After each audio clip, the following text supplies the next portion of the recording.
Pravin Gordhan, le ministre des Finances sud-africain, était devant le Parlement ce mercredi 22 février. Il a présenté le projet de budget 2017. Lors de son allocution, le ministre des Finances a annoncé son intention de réduire les dépenses publiques, d'augmenter les taxes sur certains produits comme l'essence, les boissons ou encore le tabac. Objectif, pallier le déficit budgétaire et éviter la dégradation de la note de la dette publique. Durant ces 3 dernières années, l'économie sud-africaine a connu de nombreux soubresauts avec en prime un climat sociopolitique tendu. En 2014, le taux de croissance était établi à 1,5%, 2% en 2015, 2,1% en 2016. Une croissance qui ne devrait pas dépasser 0,9% en 2017, avec un taux de chômage estimé à plus de 25% de la population active.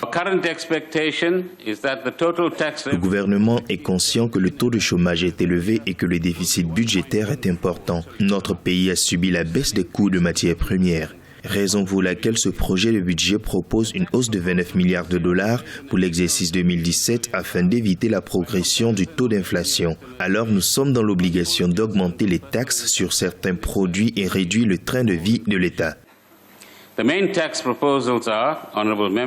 Fin mars 2016, les réserves financières de l'Afrique du Sud étaient évaluées à 46,8 milliards de dollars, un seuil jugé insuffisant par de nombreux experts pour porter les dépenses publiques du pays. Le ministre des Finances entend ramener la dette à 50,5% du PIB pour l'exercice fiscal 2018-2019.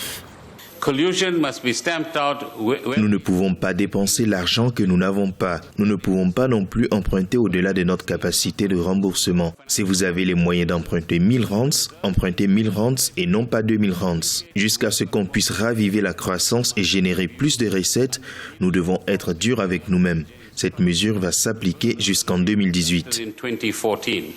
Pour réduire le fort taux de chômage, l'Afrique du Sud devrait atteindre la barre des 5 voire 7% de la croissance par an selon le Fonds monétaire international. Le gouvernement entend mettre en œuvre une batterie de mesures afin de relancer l'économie plombée par la baisse des cours mondiaux du pétrole et une récurrence de la dépréciation du rand, la monnaie locale.